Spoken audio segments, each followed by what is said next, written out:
If you're a business owner, you don't need us to tell you running a business is tough. Don't let QuickBooks and spreadsheets slow you down anymore. Now is the time to upgrade to NetSuite by Oracle, the world's #1 cloud business system. NetSuite gives you the visibility and control over your financials, HR, inventory, e-commerce, and more. Join the over 21,000 companies using NetSuite right now. Schedule your free product tour right now at netsuite.com/C-suite. netsuite.com/C-suite.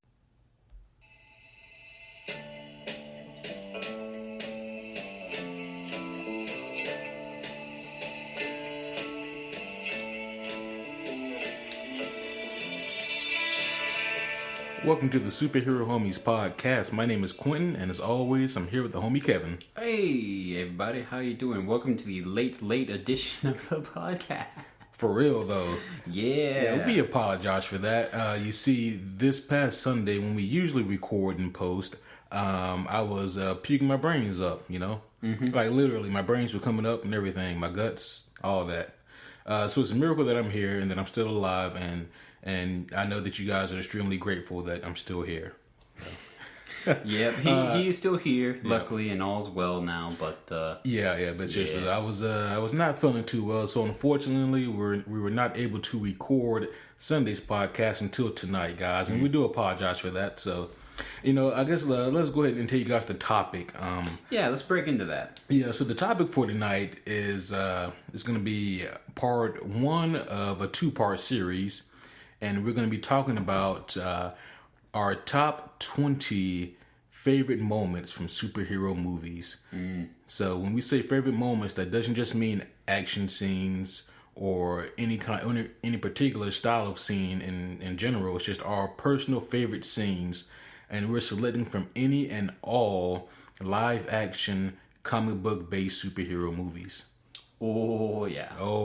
So it's a big one. It's a loaded one. Mm-hmm. Hell yeah. And there's a lot of material. And so tonight we'll just be covering numbers 20 through 11. And then this coming Sunday, we'll finish up with numbers 10 through 1. Yeah, just because covering 40 favorite moments in one evening is going to be way too hard of a hassle. So we broke it down so you guys can more easily hear it. Yeah. And also, honestly, more easily for us to depict it as well, you know. But hopefully you guys are ready for it. Maybe you already have some moments that you love. Good luck finding an order for them. That was the hardest part of this challenge. Definitely. Absolutely. Giving a rating. It really was. Like, finding your top 20 moments, I think you guys, all you homies listening, you'll come to find out that finding your top 20 moments, it'll be moderately difficult, but not that hard. The hard thing is organizing them, you know, and figuring out which of the top 20 goes in which spot. But that was also a lot of fun as well. But while we're here, guys, we'll also go ahead and break it down for you guys. We actually won't be posting a podcast tomorrow night. I know our schedule is all over the place, but trust us, this is just a 1 week thing only. After this week, we're getting right back on track. Shit's getting crazy, you know, in all the kind of ways that you don't want it to. Yeah. Life. But so Thursday we'll be posting our Wednesday night podcast, so we'll just be a day late. Yep. But trust and believe, guys, it's just going to be a 1 week thing only. You know, after Thursday, we'll be right back on track with our normal podcasting schedule regimen. Isn't next Sunday Mother's Day? Perhaps. But we'll talk about that too. We'll figure it out, guys, and we'll have a podcast up on Sunday for you guys. Okay, we'll figure that shit out. Yes, indeed, we'll work at it. All right.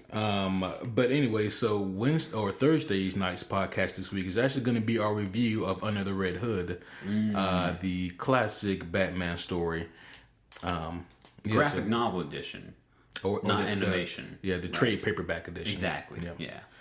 So that's going to be a lot of fun to cover as well. So you guys have that to look forward to.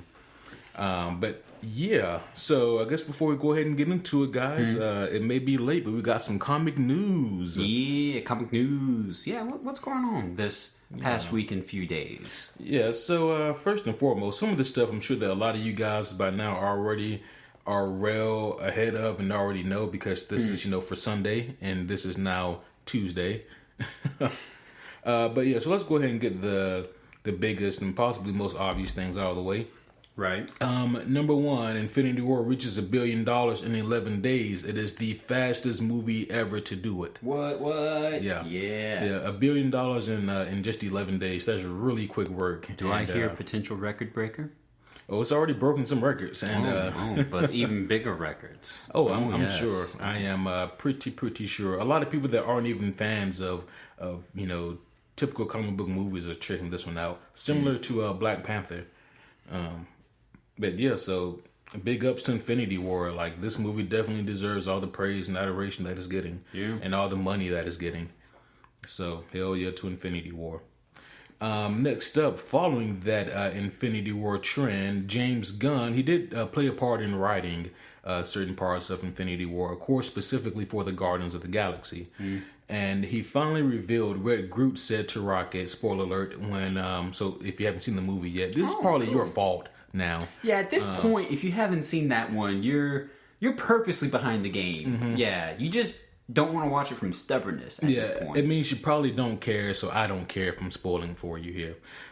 So, James Gunn, he revealed finally what Groot said to Rocket at the end of Infinity War when poor Groot faded away to leaf trimmings. So, when he looked up at Rocket with that remorseful, sad look on his face and said, "I am Groot," what he actually said was, "Dad," and then he was gone. Oh, shit. Yeah, so if that scene didn't already make you teary-eyed. Shit. Yeah. I know, right? Oh, my gosh. Yeah. That puts it right up there with Peter now. You know, with Peter Parker disappearing. That's sad stuff, you know. It really is. It's heavy. It's really heavy. That's some shit. Yeah. So, damn, this movie was just a big gut punch, but in the right kind of way.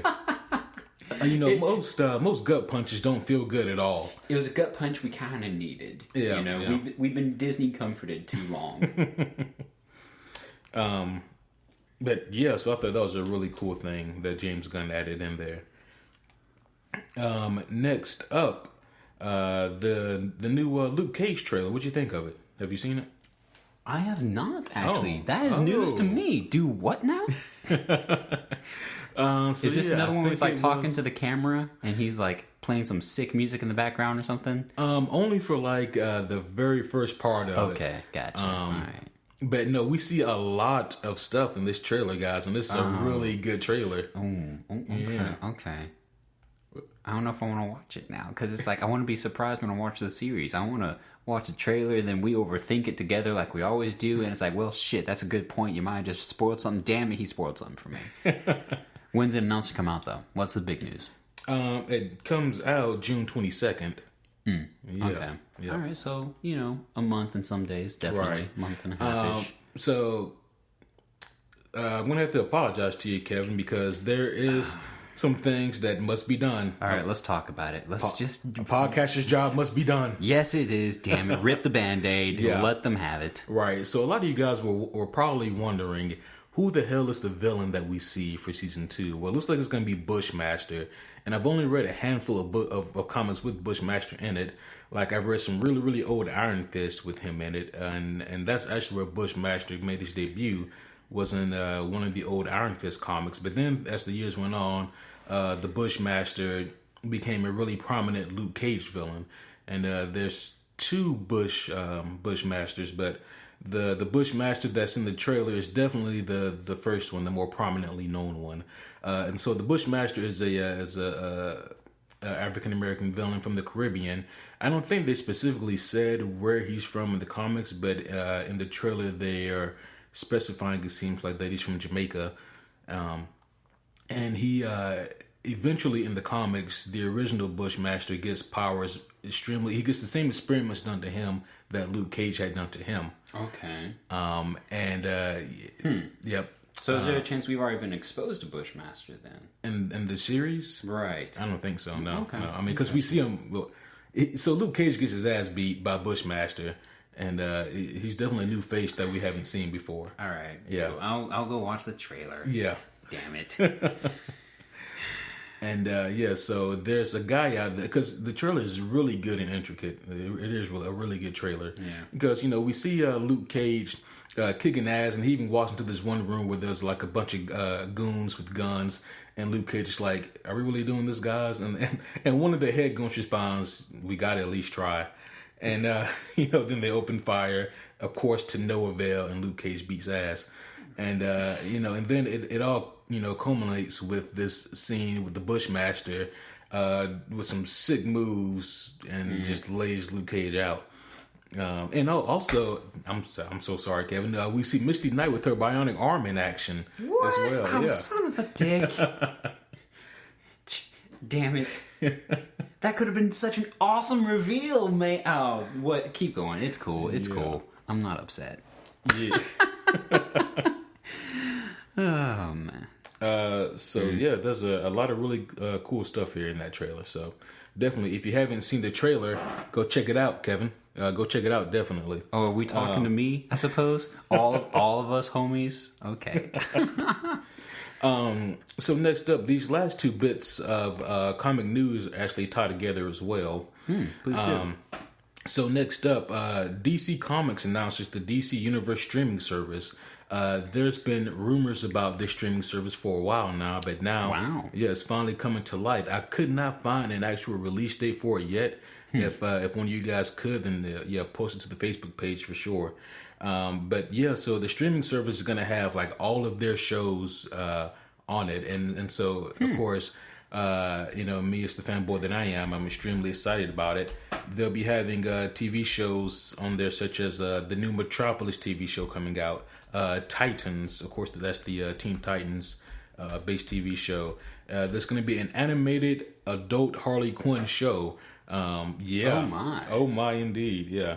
And also they're going to have the third season of Young Justice. For those of you guys who watched the first two seasons of Young Justice, know that that's a really excellent TV show, and we were all lamenting when they canceled it. Wow. Yeah. And all that and more is going to be on their streaming platform service. And to tie right on into that with the last bit of comic news is the Swamp Thing TV series is in the works and is going to be on the DC streaming service. Yeah, I just actually searched it right now. It's going to be called DC Universe. Yeah. Wow. Okay. Mm-hmm. That's awesome. Yep. Yeah. And James Wan will be working on the Swamp Thing TV series. I'm not sure as to what capacity, but Mr. James Wan will be heavily attached to the series.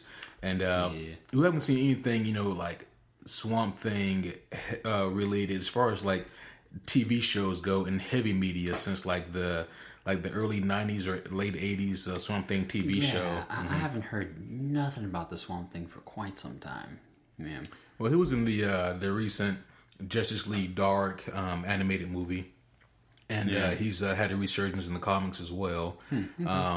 As far as like some of the darker, more grungy creatures, Swamp Thing, he's always been one of the more popular ones, and I'm really curious to see what they do with the TV show here. Especially with it being under the DC umbrella, I'm sure they'd be more faithful to him, and so I'm really excited to see what they can do with this. If they'll take it from the more horror aspect, or how they'll handle it. So. I think there could be room on the service for a horror show. I'd ask that it could be, please. That'd be awesome. Oh yeah.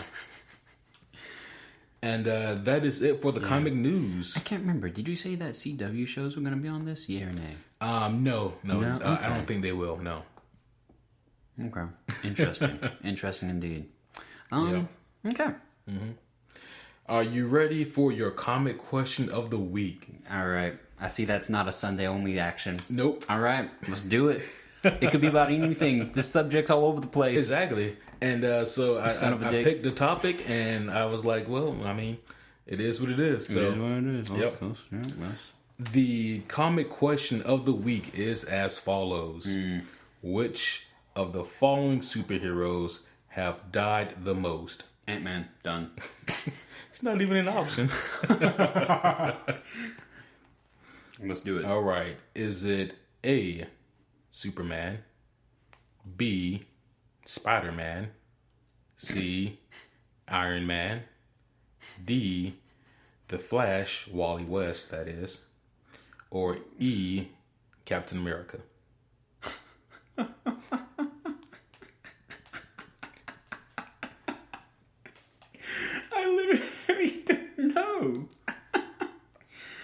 I literally don't know. Oh shit.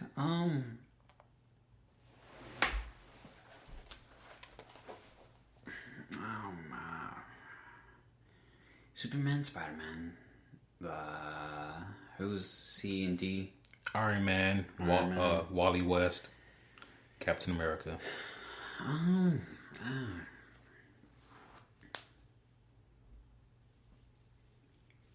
Superman. No, wait. I'm overthinking it. You would think that there'd be more announcements or more. Shit. Superman. Wally West. Cap, of course. That's another one. Why? Why, dude? Why do you do this to me? You are not blameless. You will not be found blameless. I do this for all the homies. I know you do, because all the homies... I'm sure there's one of you out there who's like, he doesn't know this. Yeah. Eventually this is going to be like a gambling thing. Like some homies out there like, I got 20 on him not knowing. I got 20 on him not knowing. Yeah. You know what? Let's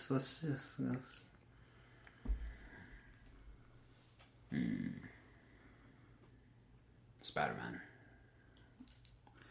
You know, originally when we started doing the comic question of the week segment, I only gave you 30 seconds because... Oh yeah, I forgot that. Yeah, that's right. that quickly went out the window. I'm glad, because I like to take my sweet time, which isn't strategically smart for me, but whatever. You know, who is it?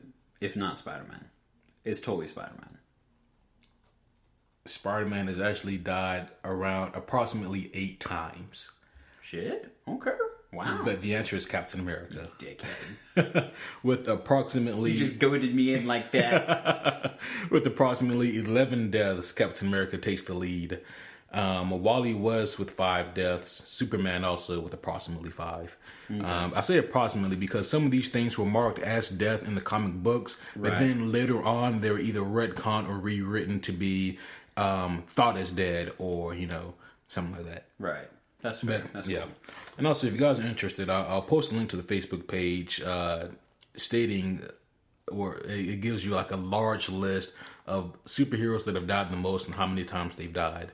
It's quite an interesting read. But yeah, so that's the comic question of the week, guys. Are you guys ready to get into this podcast topic? I know I am for certain. Yeah. Oh yeah, it's gonna be a good one. You and me both, buddy. Yeah. Yeah. So, top 20 moments, man. Yeah.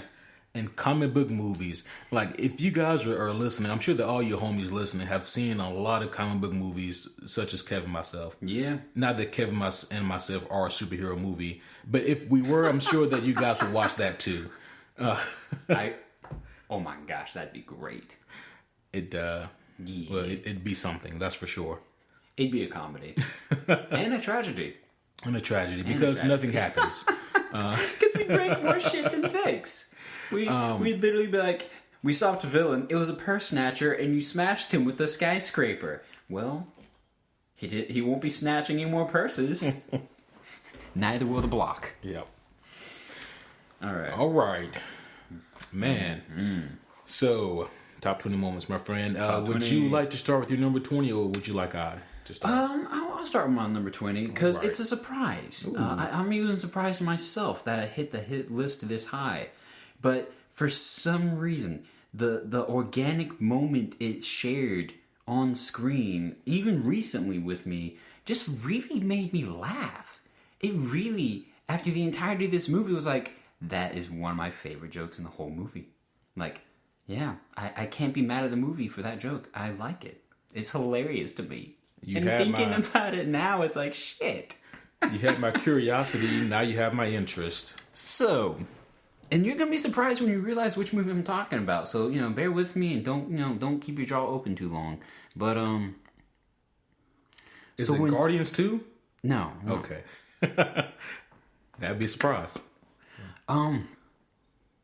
So when Thor finishes up the conversation he's been having with Doctor Strange opens a portal randomly, and Loki falls out and just belly slams into the hardwood floor at the bottom of the stairs. And then Tom, in classic Tom Riddleston sense, just really puts himself into the Loki role, which normally throughout the rest of the movie I was like, But in this moment, I could not stop laughing. And he just goes, I've been falling for 30 minutes. That was pretty great. I loved it. And it's like, okay, I don't like this movie the best. It's not my favorite. There's a few things I personally would have chosen to do differently, but that right there I would have kept. Referring to Ragnarok, yeah. Exactly, because people, you guys have heard, if you've been dedicated, hardcore listeners of the podcast, you know by now, Ragnarok is... Not the hell with political kindness. It's my least favorite movie, alright? To me, I don't like it. But, yeah, that moment's like, I'd watch that again. You know? That was hilarious. It would probably, I don't know if it would upset you if you like it more, but there's a deleted scene actually in Ragnarok where that is altered. It is. I haven't seen that before. Yeah. I'm glad they went with this version, which was a little better, just because I got that joke. I was like, okay. Some other shit in this movie was horribly off, but that right there, I love that. I've been falling for 30 minutes. That is actually a really great scene. I'm glad you have that. Yeah. I don't know if that's on your list. It's probably not. I don't know how many of these we'll share. Like, I would be surprised if we don't have any shared. But, yeah. I'd imagine that Sunday we'll have a lot, probably, that we'll have in common. Right, yeah. And they'll probably be in different orders because there are nuances and deeper aspects of movies that you and I find of different value. And that's cool and awesome, and we need that here. You know, a little freshness. We don't need to be the same. Right. But the curiosity still stands. Yeah. Gotcha. All right. What's your 20, my friend? My number 20 also has a bit of a comedic twinge to it. My number 20 is actually from Ant-Man. It's the Ant-Man Yellow Jacket fight with Thomas the Train. Oh, yeah. That was good. Yeah, to me, this was just an amazing scene on so many levels. First of all, I love the comedic undertone in this serious moment where Yellow Jacket and Ant-Man are battling it out, and you know at this point in the movie, you know, we're at the very end of the third act basically, and then we get this big dramatic train crash where this train just plummets in to Yellow Jacket, and it looks so severe and so intense. And then, you know, we pan out and we see that the Thomas the Train set just kind of topples over haphazardly. Yep. And it was such a funny moment and a great scene. And it also really goes to show that Marvel, they're just so creative with their properties. So they're able to take a character like Scott Lang and make him interesting, and then to make this scene and to use his powers in such a cool and unique visual way to make it work and stand out. Oh, yeah. I thought this was just a really great and funny scene altogether. This was definitely probably one of my favorite scenes in the movie, if not my favorite scene in the movie.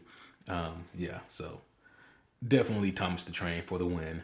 Okay, I like that. That's a great one. I thought about doing some Ant-Man stuff in there because you're right. The action sequences in Tiny versus Big in that movie were phenomenal. I mean, it was super creative.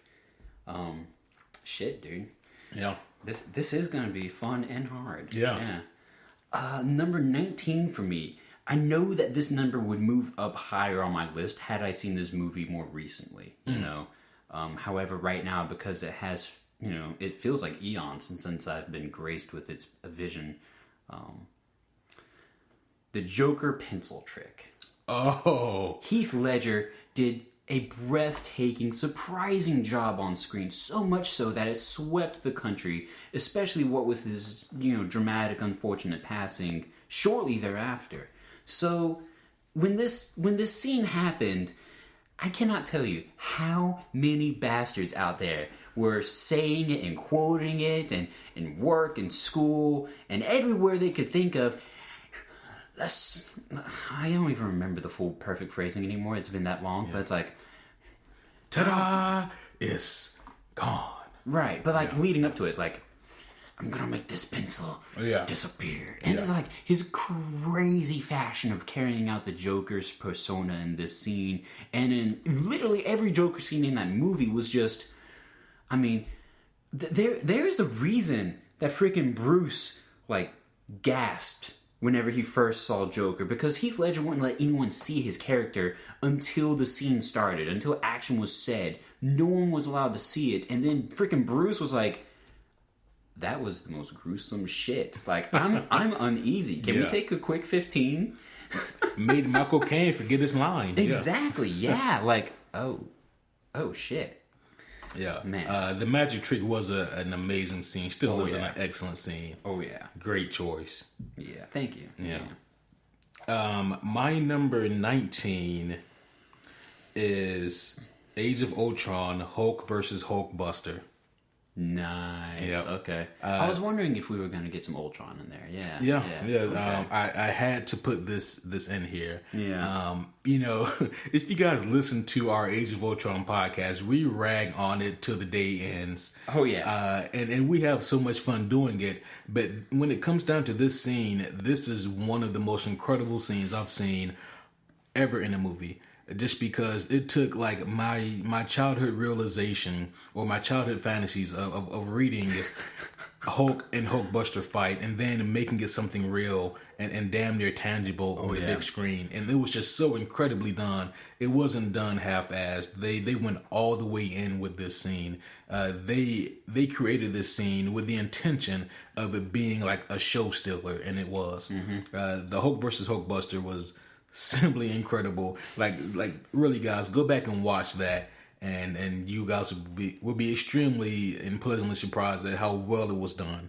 Like, oh yeah, incredible. I mean, that one was. I mean, you see great action. You see, both characters very strongly being represented, and I'm thinking one of my favorite parts of that scene definitely was the action and the raw power of the Hulk, but also go to sleep, go to sleep, go to sleep, go to sleep. Yeah, the ingenuity, the ingenuity of Tony Stark was definitely on point here, and they really did such a great job of not just making it a cool action scene, but of showing us as viewers what these two characters are capable of. And like on all fronts, the characters were represented well. The story told was done well here, and it just was a visual feast. Oh yeah.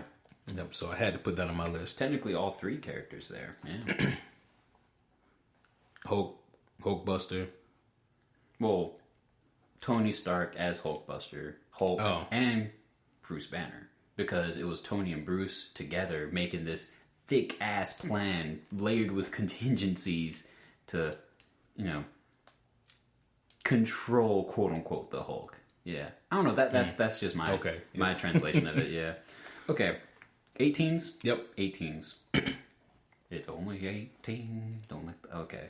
Roll Hot Chili Peppers. Hey, so Deadpool highway scene. Nice. Okay. So Ryan Reynolds is obviously the man, and fill in the blank with whatever your favorite reason for that is. For me, it's Green Lantern. Continue. I'm sorry, we have to stop. What? I'm kidding, people. Okay, I I'm mean, kidding. was it the CGI?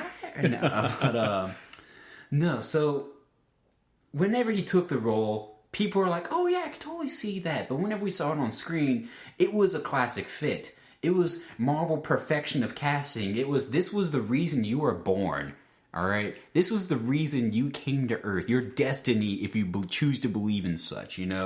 Deadpool highway scene was just a great early on sequence to give to us. It was literally a gift, the perfect comedy, fourth wall breaking action, all being blended so well together into a storytelling sequence. I loved it.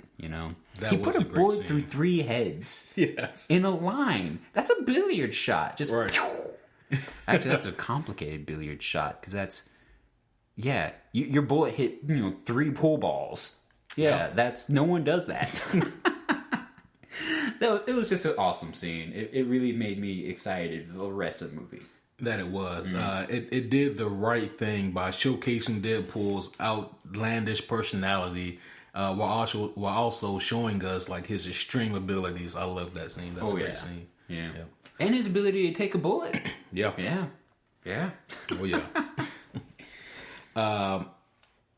My number 18 is the rebirth of Superman, Justice League. This was an incredible moment. Wow, actually, yeah, shit. Yeah, this was a wildly incredible moment, and I loved it.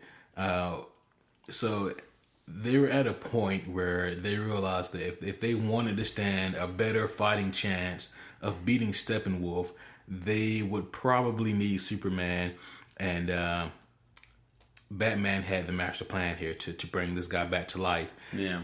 In doing so, we got like a crazed Superman who we acted almost as if he risen from the Lazarus pit. And basically, yeah. And we see this super jacked Henry Cavill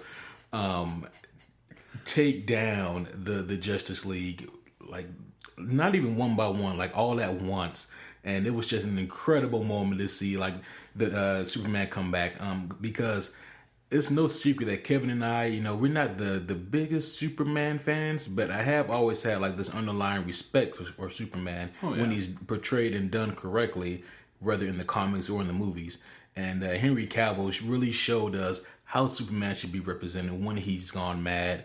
It really did a great job of showing just how powerful he really is, and how important it is to have him on the good guy's side. And just seeing him come back was a really iconic moment, which I thought was definitely worthy of jotting down. So the rebirth of Superman was definitely my number 18. That's a great one. Honestly, that's on my list too somewhere. Nice. Add future notice. But I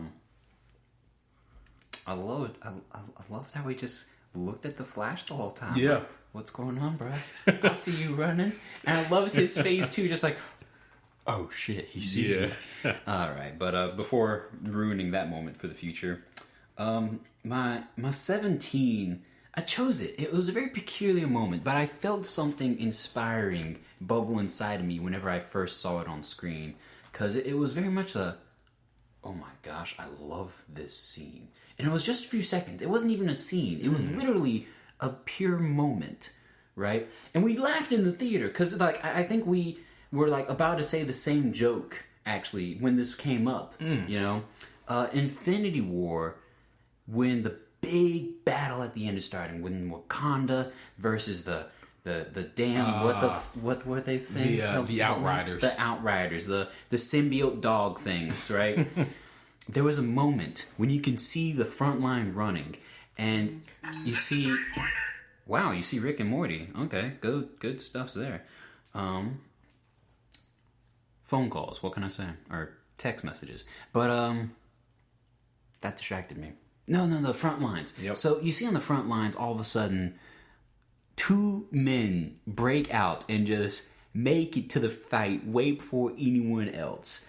And that was Captain America and Black Panther. And the first and only thing that resonated in my mind like a damn bell was, look at that camaraderie. Yeah. Look at this shit. Like, they're just like, dum, dum, dum, dum, dum. And I'm sitting there thinking, like, this would make the perfect gif of, like, two best friends just like, we're gonna go do the shit, just running and gunning into it. And they're beating some ass in there. They're just like, you're gonna take this dog and you're taking that dog and I'm gonna punch you with my fancy clawed shields. It was awesome. And at that moment, little bits of me just warmed up like, oh man, that's amazing. I want to run into battle. That was a great scene. Like when the shields open, T'Challa gives the word, open up the shields, and then Cap and Black Panther are out there on the field. And I also appreciate how Black Panther was faster. But anyways. Well, I'm going to drink my drink. Yeah, you should. You should. But no, that was a great moment, though. I like that. All right. Moving on. My number 17. This may come as a surprise to some, especially as much as I ragged the movie. What's that? But Iron Man 3? No. Oh, God, no. The whole movie was your moment. No, I'm joking. What's up? What you got? This is another one from Age of Ultron. Ultron's introduction.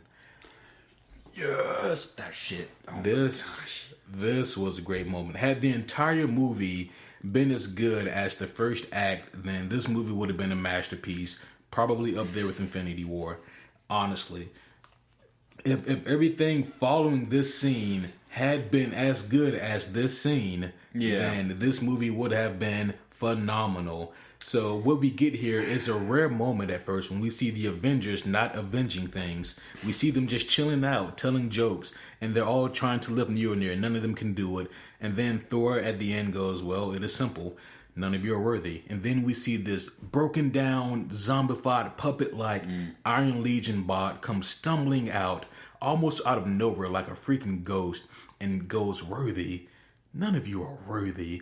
And then he delivers this amazing monologue speech before sending in a bunch of other Ultron bots. It was a great intro that really showed us how scary Ultron can be and really showed us the philosophy of Ultron.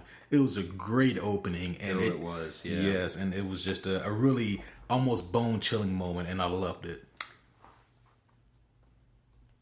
So you call that a rare moment in movie making, correct? Yeah. When they did something so well, so awesomely.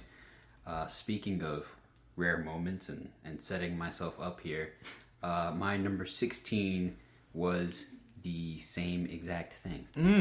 It was. I loved it. I called it the Hammer Time Avenger Party / Ultron monologue scene. Because I loved that shit. There are no strings on me.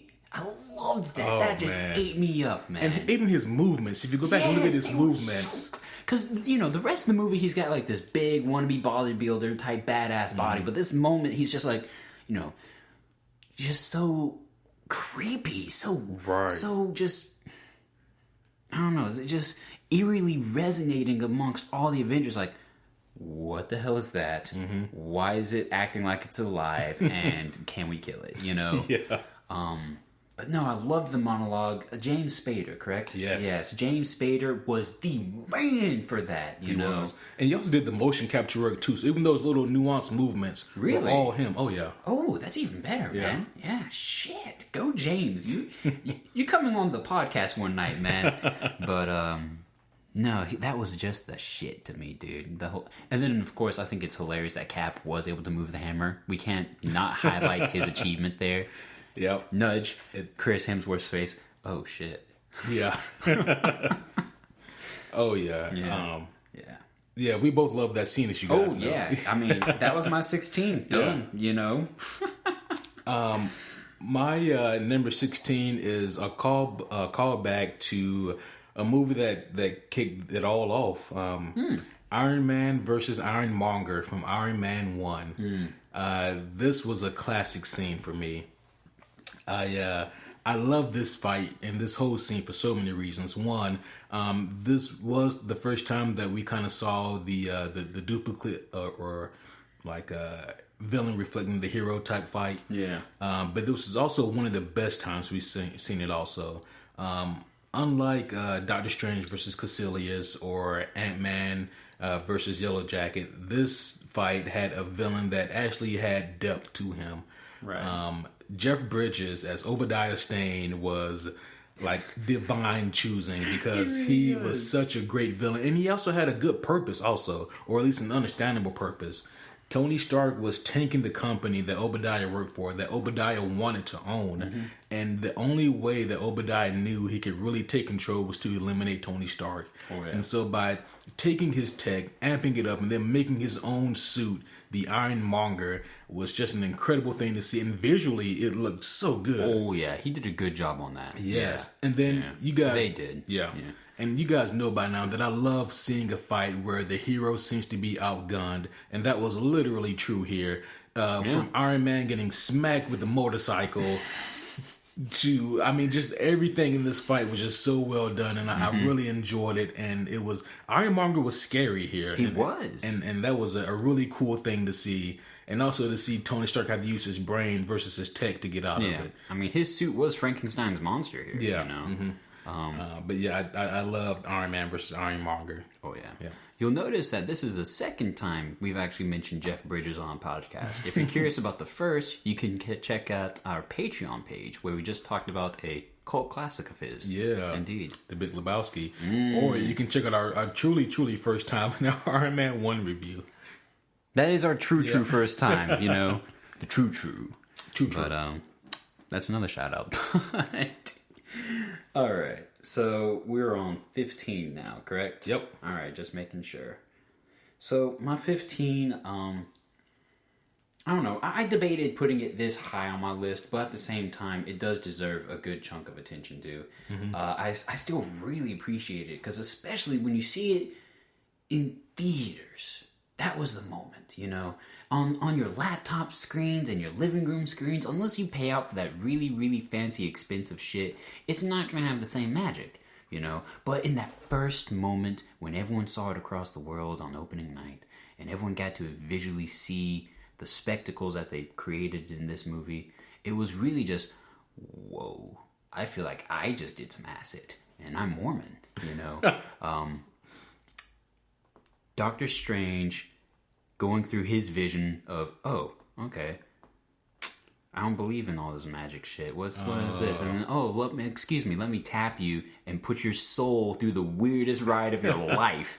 That visual spectacle that they just gave all of us, the weird trippy stuff, the small vision of the villain kind of in the middle of the vision there, it's just like that whole thing was just well done to me. At that moment I help me out here. I don't recall another Avengers or Marvel-based movie where they did something that visually impacting, honestly. I don't remember another one where it's like they did that much stunning, colorful work and visual effects or anything like that, It was just the first for them. No, not that I can recall. It's like they took one of those, what were those old things? Gyroscopes. Remember as a kid? Yeah. They twisted. Shapes and colors I've never seen. Yeah. What I also appreciate about that scene is that, they did what I would have thought would have been the impossible, and they took, those trippy comic book panels from back in the day when Doctor Strange would, do some interdimensional traveling, and they were able to incorporate that inside that movie, and that was just a really fun thing to see. Yeah, it was. Yeah. Kudos to the female Grandmaster. What was her name again? Who was that? Shit, help me remember. Tilda Swinton. That's the actress. Yeah, but who was? I don't remember the role. That was. Oh no, the elder guru. It was master. What was it? The elder one, the chosen one, the elder one. Yeah, it was something. Yeah, like that. I forget the. I remember people were like, "Oh, she's the older one." Oh, okay. Yeah. You know who we're talking about. You know the moment. If you don't, go watch it. It's still great on your TVs and laptops. Don't get me wrong. Hey, wait. Doctor Strange was actually the first. Oh, yeah, that's the same notebook. Yeah. Yeah, it was the first review I've written down in this notebook. Yeah. It was the Ancient One. No, it is. Yeah. The Ancient One. That's Thank you. Yeah. That was the person. So, thank you. Now, hopefully a fan out there won't be rage correcting us. Yeah. Hopefully that's never a thing. Please don't rage correct us. Just correct us, please. Let's see.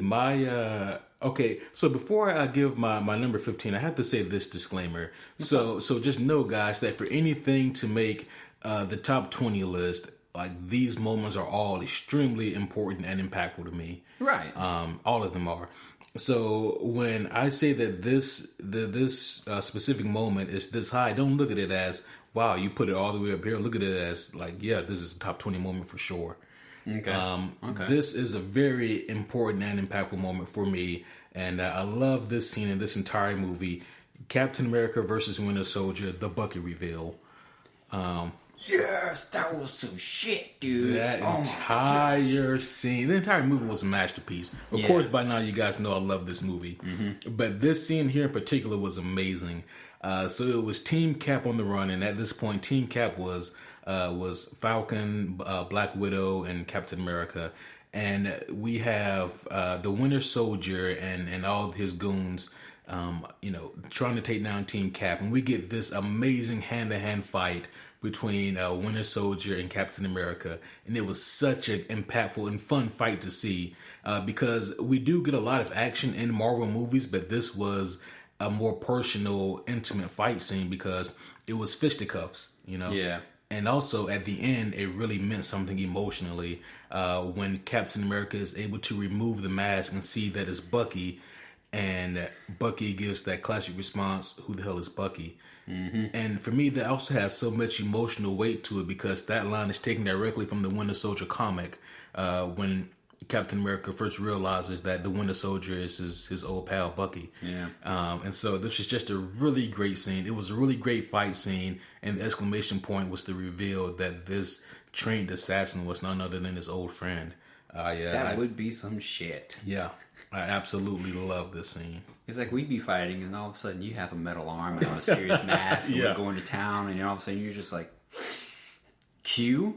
Who the hell is Q? Q is not a name. No, you wouldn't say that. You just tell me Q is not a name, and put your mask back on, and just like try to slap me with your metal arm or something. It's true. Because your nickname has changed for me so much throughout the year. Not so much, just subtly throughout the years. Yeah, but that's a story for another time. Barbecue. All right, so my 14. Yeah. So this is kind of a throwback to a movie that I was surprised at. I'm sure I wasn't the only one. Now, whether that surprise was pleasant or unpleasant for you, that's a personal question. But for me, this was a golden moment in the movie nonetheless. In a movie that overall could have been given a bronze, But this one moment here, oh, damn it. I accidentally made a pun. Say what? The Silver Samurai fight.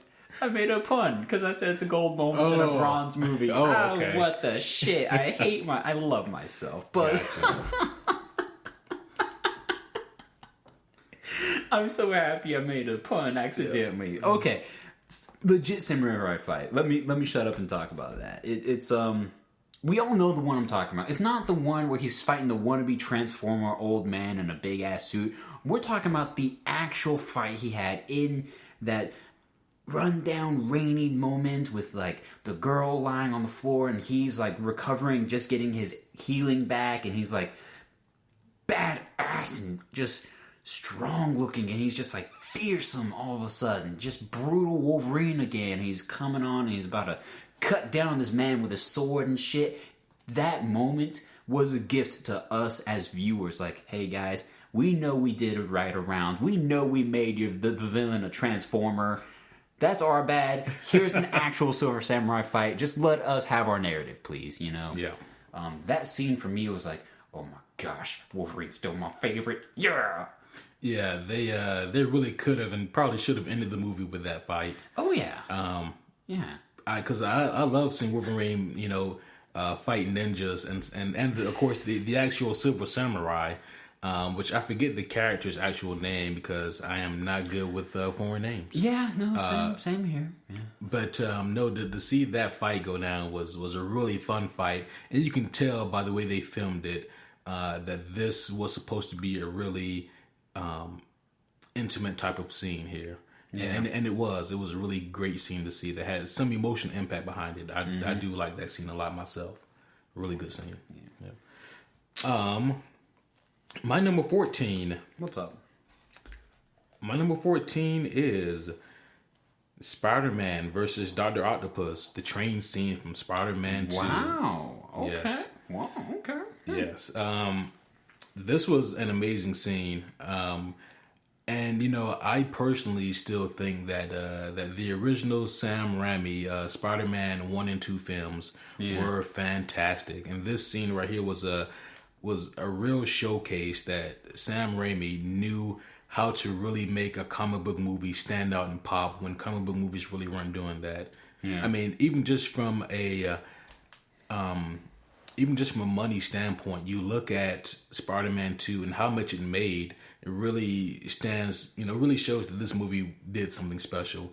The fight scene between Doc Ock and Spider-Man here alongside this train was great because it wasn't just, they got really creative with this fight scene. From Spider-Man swinging down and trying to whip up, one of Doc Ock's arms, and then Doc Ock, coming down with another arm, and then like just the way that they played with it was really well done and really creative. It was a lot of fun.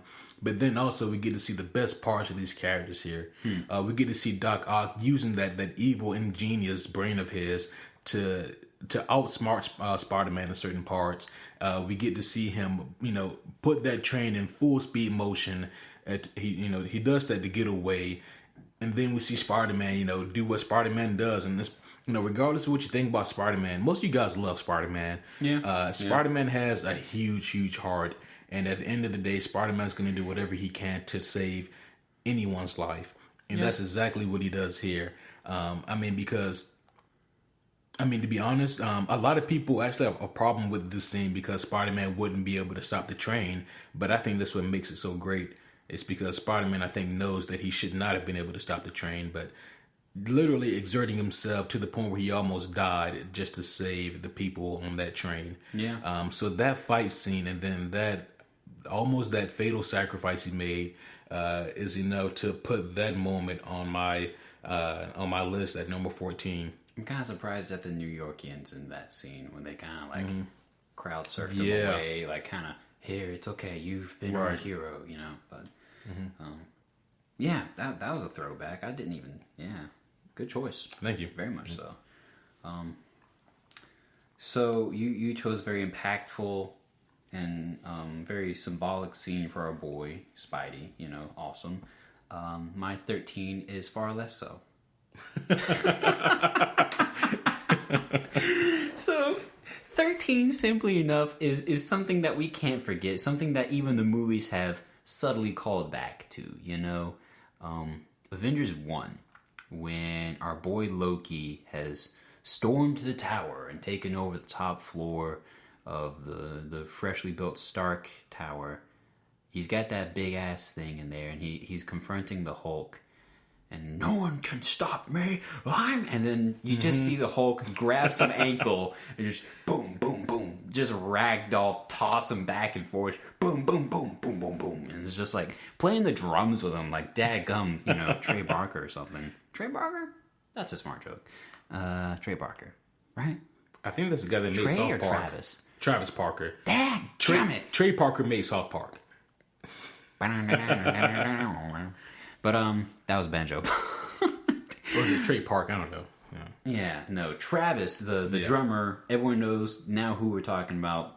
Yeah, thank you for your patience. But that moment when he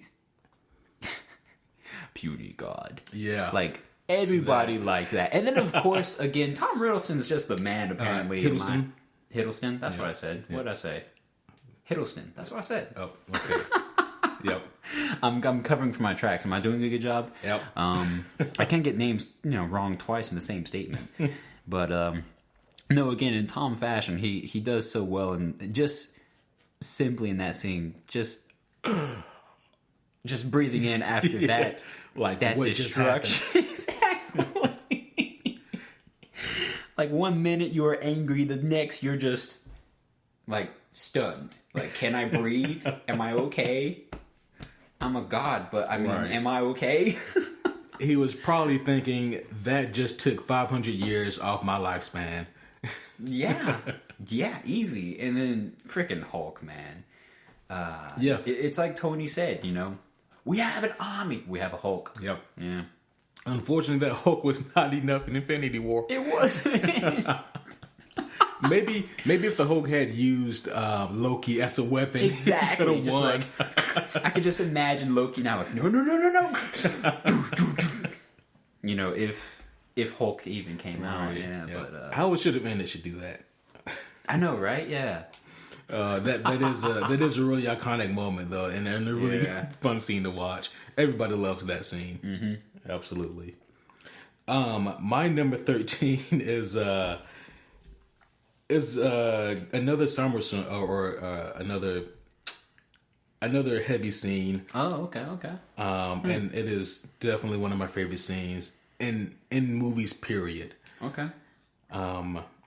This scene is the Eric and Charles plane debate from Days of Future Past. This was a phenomenal scene, a clash of philosophies and lashing out, full of anger and emotion. This was a great scene. This was the part of the movie where they, I will say rescue, but they break Magneto from prison. And at this point, we have Beast flying the plane, and Wolverine's in this scene. But the scene's so powerful that Wolverine just takes the back seat to it. Yeah. And there's Eric and Magneto, and this is really their first time talking in this movie to each other.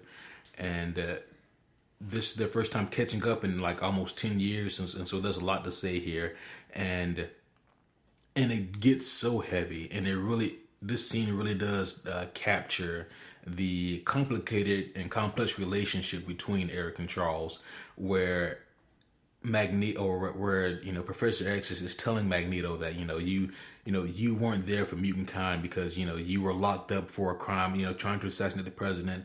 And Magneto's like, no, I tried to save the president's life, which is why the bullet curved. And then the whole thing about Magneto just snapping, saying all my mutants that followed me, they're all dead. And then him getting so emotional that he's almost taking down the plane, and just how those two really clash with one another. It's just a phenomenal scene, and was just a tremendous acting from Michael Fassbender. And oh wow, I forgot his name. James McAvoy. Thank you. There you go. Yeah, Michael Fassbender and James McAvoy. Those two just really giant acting powerhouses, and they were really able to convey those emotions and to make these characters feel real and their plights feel real. Just an amazing scene. Definitely my number 13. Yep. I like that one. Yeah. I promise I have some heavy ones, but my next one is comedic. I do. If I haven't already had a good heavy share, but in this one, I personally like it for another deeper reason as well, but it was just so damn great. The chemistry was, just it. Perfection doesn't really exist, but the chemistry here is so damn good. You could debate it was perfect. The scene in Guardians 1 when the crew is just working in the jail and they're getting shit done, and Groot, rips out the thing first instead of last. It's like, well, let's get it together. Let's start it now.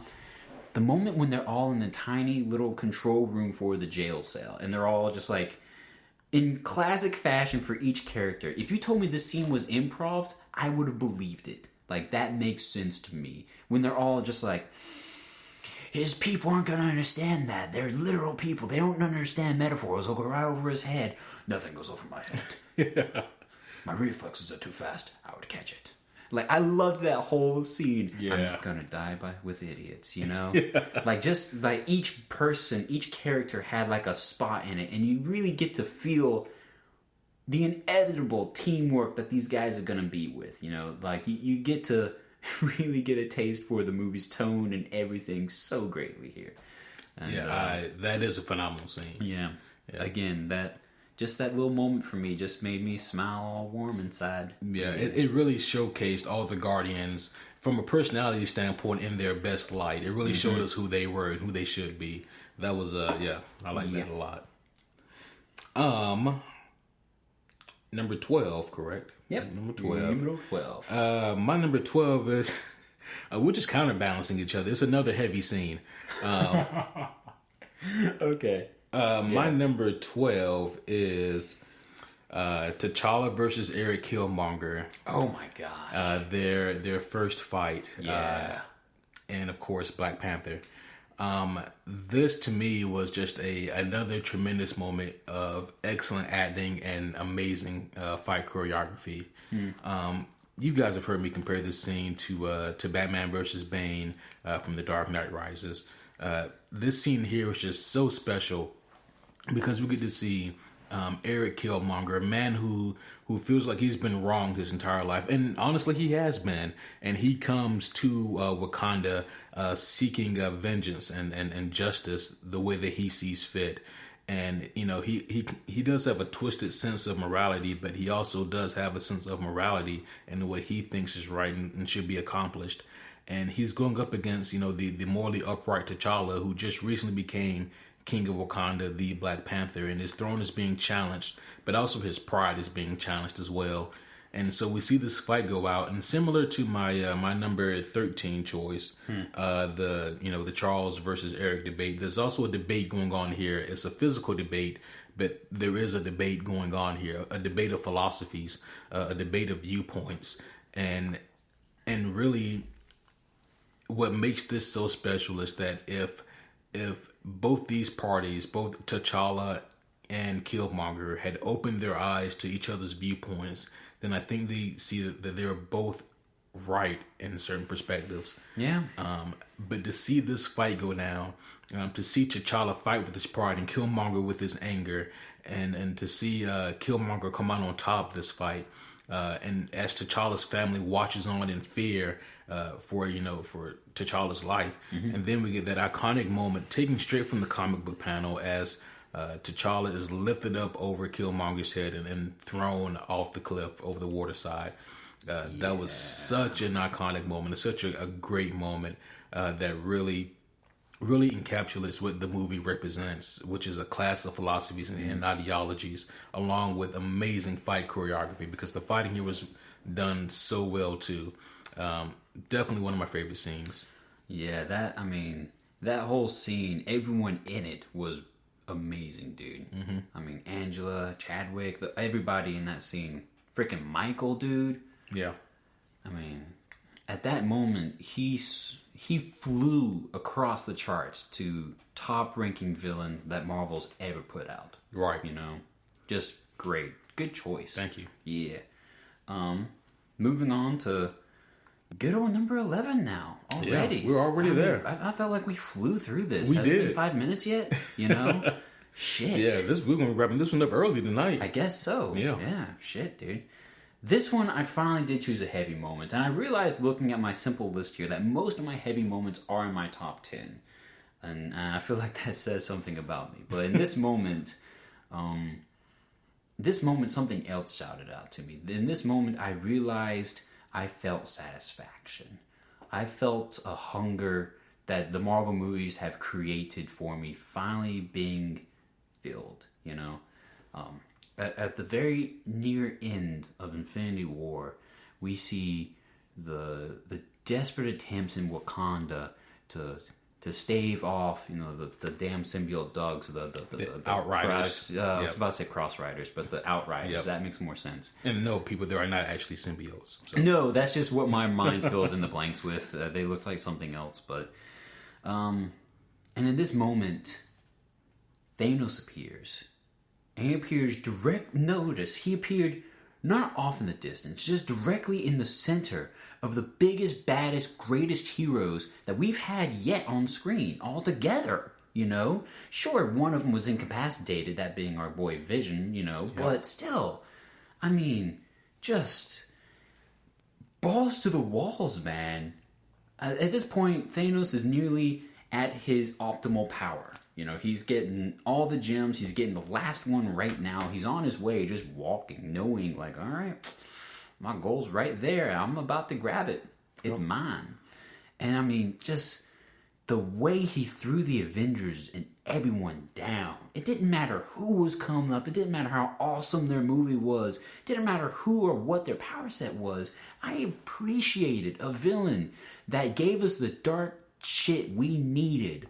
The wake up bitch slap that said, guys, superhero movies aren't, you know, warm and fuzzy all the time. Sometimes we need a villain that's actually going to make our characters change, you know? Not a loose plot or a plummeting, you know, storyline that's going everywhere to and fro or whatnot. Or not even a villain that's going to be a one and done at the end of your freaking 2 hours. But a villain that's going to last, that's going to be in the next one, that's going to say, this is your best, this is the version you come with, okay. Slap, you're done, you're on the ground. Are you breathing? Oh, you passed out. Well, no wonder. Okay, good luck. You know, you come at me with a raccoon, a tree, a flying Spidey boy, and friggin' a bunch of others, and... Yeah. Oh my god, I loved it. The violence and the power he had there just... really made me happy for them. Yeah. That is a really great moment. Yeah. But I was just thinking, like, if you were to tell Thanos what he was going up against out of context, I'm sure Thanos would be like, really? You're sending a spider bug boy out there. Out of context, that didn't sound great at all. No, you're sending... Like, you're sending a cat after me in Black Panther. You're sending... Yep. You're sending... Or a cat fanatic. You're sending... Well, he's just like a cat, too. And has cat-like reflexes. Touche. You're sending a Falcon Man after me. You're sending 200-year-old World War II veterans after me. Okay. You're sending a broken android. I don't know if it's a phone. A broken computer program, basically. Yeah. A literal witch. And you're sending, like, this is your defense. And also, like you said, a tree and a raccoon. Yeah. Earth or a rabbit. Yeah, or a rabbit. Earth is a weird place. Yeah. Eventually a god. Eventually a god came in the mix. True. But even then, it'd be like, and a god that I've already beaten the shit out of. Also, yes. Yeah, that's a good point, too. Yeah. Great moment, though. That wasn't a very great moment. I just loved the tragedy and really the demolition that came with it, dude. It was the heavy hit our heroes needed. Because it wasn't like it was even a close fight. No, they were... dude, I mean, they were mops. And he just mopped the floor with all of them. Like, I'm going to mop this spot with this one. Here's another one. Just catch him with one hand. Going to mop this spot. Oh, here's two. Mopping two spots simultaneously. I mean, Look at my kitchen floor. There were some he put down without even literally physically touching them. Yeah. I mean, it was even earlier in the movie, it's like, oh, Drax is coming at me. He's supposed to be the death of me in the comics. Oh, what do you know? Boom, you're cubed meat. Yeah. I mean, look at what he did to Hulk with just one gem, albeit it was the power gem. True. But he still made light work of the Hulk. He scared the Hulk so badly that he never came back in the movie. Nope. Hulk said, all right, I'm done. Yeah. Yep. Hulk was Cut the check. he was like, stop texting me, Bruce. I'm not coming. Leave me alone. I'm joining the Peace Corps. I know, right? Yeah. No, that moment for me just really made me sit on the edge of my chair, like, about damn time. Yeah. That was a great moment. Love that. You swear that this is like my favorite movie, but it's not. My number 11 moment is the Captain America Tony Stark debate from Age of Ultron. Yeah, okay. Yeah, that's a good one. Yeah, this was another powerful moment, a pivotal moment, and not just the movie, but in the Marvel Cinematic Universe series as a whole. This moment right here really encapsulated and showed us what the difference in philosophies were, because what we had here were two guys that they weren't, at this point in time, they weren't trying to save the world during this conversation. They weren't talking about the best way to do that. They weren't talking about the like any other kind of nuances. They were discussing what they thought was the best way to go about doing things. And the fact that they both had the same goal in mind, but different ways of accomplishing that same goal. And I think that says a lot about humanity as a whole. And I'm not certain if they meant for this moment to mean that much. But even in the Civil War comics, there's so many underlying or in between the panel moments where there are a lot of call-outs to humanity. And this right here really was a shining moment and example. We have Tony Stark who's thinking, listen, we need to save lives, and the best way to save lives is to strike hard at the enemy before they know what hit them. Yeah. And Captain America, having lived through the events of Winter Soldier, immediately comes back with, every time you try to end the war before it starts, innocent people die every time. Yeah. And it's just such a great moment because, once again, also like T'Challa and Killmonger, and also Eric and Charles from Days of Future Past, neither one of these guys are wrong here. Both of them are correct. Yeah, you're just getting 2 points of a good argument. Yeah, it's just a matter of perspective. Yeah. And I love that seed was planted here in this movie. And that log was ripped. Yeah, it was completely ripped in half. Just demolished. Yeah, this was definitely one of my favorite scenes. I got goosebumps from it. A lot of things for me, I love seeing like the cool action set pieces, and that's all fine and dandy. But even a mediocre movie can do that. Right. But a movie that can really show me the depth of the characters and really represent who they are and what they stand for, that means a lot to me. And that's why that moment got my number 11 on my list of top 20. I like it. Yeah, thank you. Yeah, guys, so that is the first half of our list. I know, right? That was quick, dude. That went by way quick. You know what we're going to have to do? We're going to have to do some honorable mentions. Yeah. Yeah. We are. You have any that you can think of? No. Okay, I'll share one now, Yeah. and probably some more next week, definitely. But one for now that I really wanted to throw on my list, especially since my bottom 20 were mostly comedy or visual based, and a few of them were more about deeper, awesome, strong moments in movies. One of them that I really wanted to work in there was the famous Iron Man 2. Oh, you like the bird now, do you? You like the bird? Take his bird. Take his bird. And take his shoes. Well, I have your stuff now. How does it feel? I loved that. Yes. Yeah. I do have 3 honorable mentions because I do have moments written on here that I couldn't include. So I'm going to mention as the rest of mine Sunday, definitely. But So a couple of my honorable mentions that I had. What's up?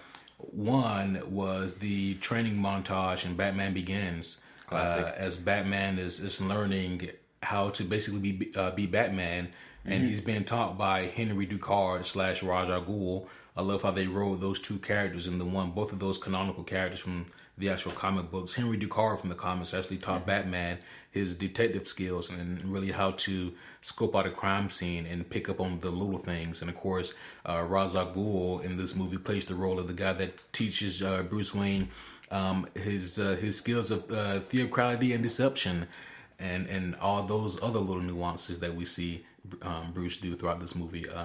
So the training montage as a whole was an amazing scene, and I freaking loved it. And I love that they gave us that also that kind of that argument of morality as well as should Bruce kill the man or should he not kill the man at the end of his training process. Right.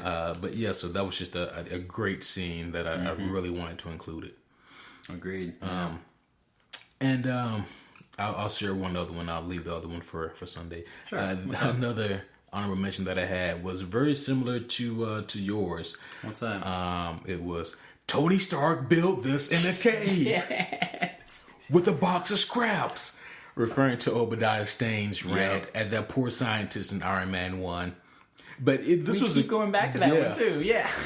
This was a great scene, and not just because of the comedy, but also because it really showed that even these other brilliant minds couldn't figure out how to do what Tony Stark did in a cave with the box of scraps. Ironically, that was also an honorable mention for me. So I will continue as if I'm sharing as my second one tonight, and say what I liked about that. I agree. That definitely was a showcase of Tony Stark's brilliance, but also of the double-sidedness of Jebediah. How all of a sudden he went from being supportive old man-esque figure, old family friend, to, okay, damn it, we're going to make this technology and we're going to do it right, and you pieces of crap can't do that. He did it in a cave. Yeah, but seriously, guys, go back and watch the scene, because what happens is that Obadiah, he walks into the research building, and he's friendly at this point, and he approaches the head scientist, and he goes, "All right, so how are we doing? How are we looking?" And the scientist goes, "Unfortunately, we've run into some problems. We're not able to we're not able to create it because the technology is just not possible yet." And Obadiah, he puts his hand around the guy, and he's still smiling, and he goes, the technology's it's not possible. Look at this, and he points to the giant ass arc reactor, and he goes, "I just need this, but smaller." And and the guy goes, "I'm sorry, but it's just not possible. It's not possible. It's not." Tony Stark built this in a cave with a box of scraps. And then the scientist's response was, "Well, I'm sorry, sir, but I'm not Tony Stark." Like that right there. Yeah. That's what you were talking about, perfectly summed up. Like, yeah, they're not. And Tony Stark is brilliant, as goofy as can be, you know? Yeah. Great moment. Great moment. But guys, so that's our bottom half of our top 20 list. And of course, we'll cover numbers 10 through 1. We'll have it posted by this Sunday. We'll figure it out, guys, to get it up. Up on time for you guys, for sure. Yeah. But we hope you guys enjoyed this episode. I know we did.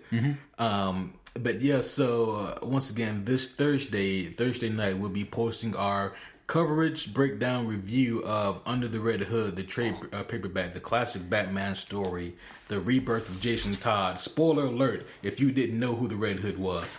Oh my God. I was sitting there thinking, like, spoiler alert, like, what? Oh, okay. Because at this point, if you really don't know, welcome to the comic world. I'm Kevin. This is Q. We will be your tour guides. Come with us on the journey. Yeah. Just joshing with you guys. But yeah, so I mean, if you guys want to, well, it'd be great if you guys want to, feel free to list out some of your top moments on the Facebook page for certain. It'd be really fun to see some of you guys and see, where we match up, and maybe there's some really great moments that we missed. But of course, don't worry, guys. We still have 10 more great moments. So hell yeah! If one of your favorite moments wasn't mentioned, don't fret. There's a good chance that it's going to be mentioned this coming Sunday. Or if for some reason your favorite movie with tons of great moments didn't pop up, trust me, there's a chance we'll be getting along to it. Oh yeah. You may be surprised at the movies that pop up, and some of them will definitely not be a surprise. Yeah, I guarantee you. Oh yeah. Oh yeah. Oh yeah. But yeah, we had a lot of fun with this one, guys. And once again, we apologize for like the conflicting schedule and dates and all that. Oh yeah, it's not Wednesday, is it? Or Sunday. No. It's not either day. No. I got lost in the podcast so much that's like, oh yeah, it's Tuesday. Yeah, we're typically pretty good and strict about like our releasing dates and our scheduling and all that. And these things happen sometimes, but we can promise you guys that we're gonna keep it smooth and regular, selling from next week on out. So don't fret, guys. But also, as we close this up, definitely feel free to check out our Patreon page, guys. Hell yeah. So far, we have our review up of God of War, our review of A Quiet Place, the new John Krasinski film, and of course the Big Lebowski. We did that as a cult classic coverage, and that was a great film as well. We'll be covering Rick and Morty soon, Westworld soon, the new game. Yeah. Detroit Become Human, the new game. We'll be covering that one really soon as well. And also, we'll be covering the new Han Solo movie, Jurassic World, and plenty more. And all the Patreon pages, there's $3 a month, guys. Just a cup of coffee a month, and you guys can get all that content and more. Oh, yeah. So it'd be a great help to us, and to give you guys more awesome content from us as well. It's a win-win.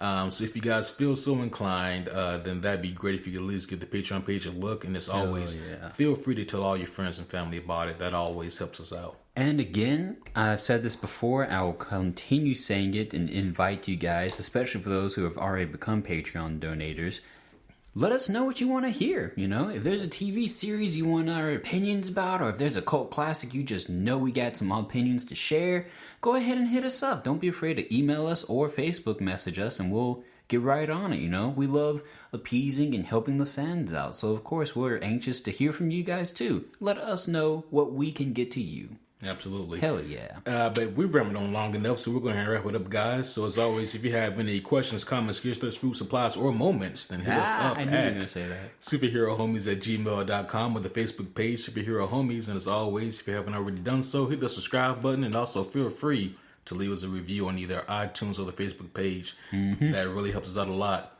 But we're going to go ahead and close it for the evening, guys. We always appreciate all your love and support. And my name is Quentin. I'm Kevin. Till next time.